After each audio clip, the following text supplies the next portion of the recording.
ladies and gentlemen, your first contestant, Duncan Carson.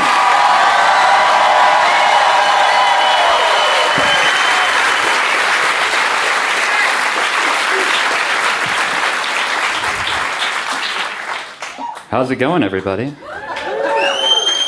That's good to hear. That's good to hear. I never know how to answer that, personally, when people ask how it's going. People ask that all the time, and they expect you to say good or to say bad. I say it's always both. Right? We're very complex. How do I sum it up? How's it going? I don't know. Lately, I've been thinking a lot about dying alone. But on the other hand, my check engine light turned off by itself this week. That's a pretty good week. I am super broke right now. I've been broke enough lately that, like, pennies are back in my life. I'm not throwing those away, yeah. In fact, I get a little offended when people refer to their quote-unquote disposable income. That's pretty condescending. I feel like it was some very mean yuppies that made this term up, where they're just like, "What? You know, we paid our rent and our bills this month, honey. What do you want to do with this laying around cash? Just burn it? Just burn it in front of a hobo? That would make his day." It's disposable income. You know what we should do is donate it to the stupidest Kickstarter we can find. And then explain what that is to a hobo. Yeah. You give money to art on the internet, guy. I don't know, no spare change. Detroit needed a statue of RoboCop.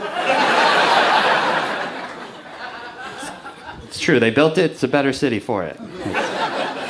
People with privilege get to invent a lot of condescending shit to say, I think. I like when people are talking about race and they use the phrase, white guilt is the white kind. That one doesn't make any sense because it's just regular guilt, right? You don't have to distinguish feelings by race. I feel like white guilt is just a term that rich people invented because they don't know what empathy is.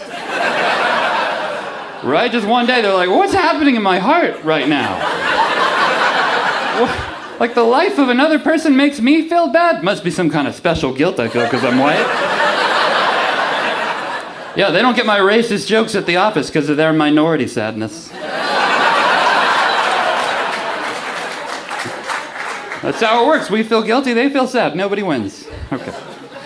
I do have one serious question for everybody here tonight. What's the point of life? Yeah, we're doing this, all right? I'm sorry to be the guy that got too stoned at the campfire, but I feel like all I've ever learned sometimes, even in school, is that nothing really counts. Especially in school. Like when I was little, I tried hard in grade school, right?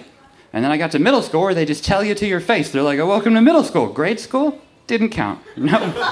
Oh, we just needed somewhere to put you, really. I don't. Trace your hand, dummy. Make it look like a turkey. Nobody cares. But middle school is important. All right, you got to try hard in middle school. And I'm like, all right, if it's real this time, I'll try hard in middle school. So I did for 3 years, and then it happened again, where you just, like, welcome to high school. Middle school? Worthless. Oh, we can't count that either. You were going through puberty. You can't teach anybody anything. During puberty, you're just a sad little tornado of feelings and body hair.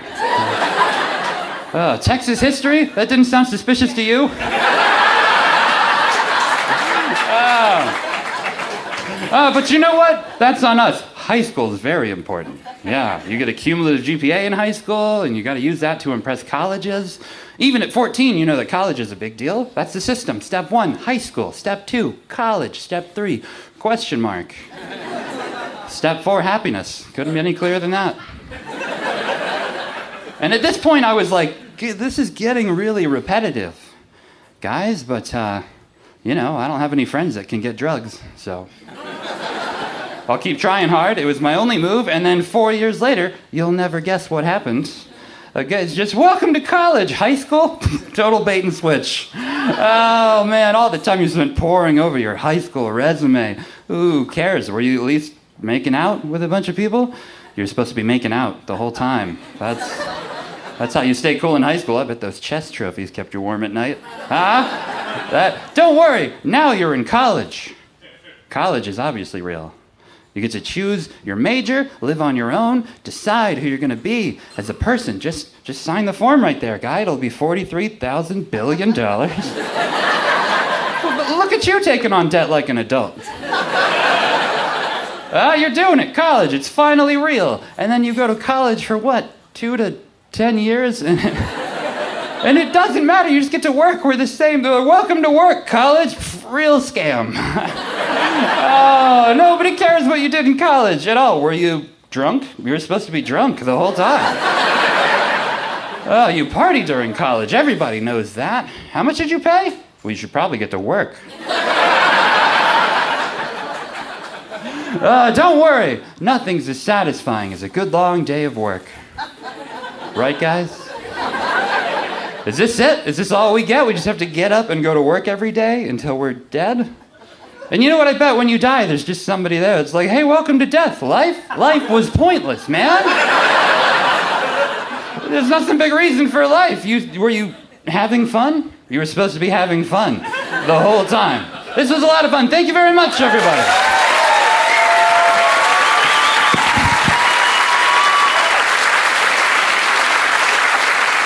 Duncan Carson.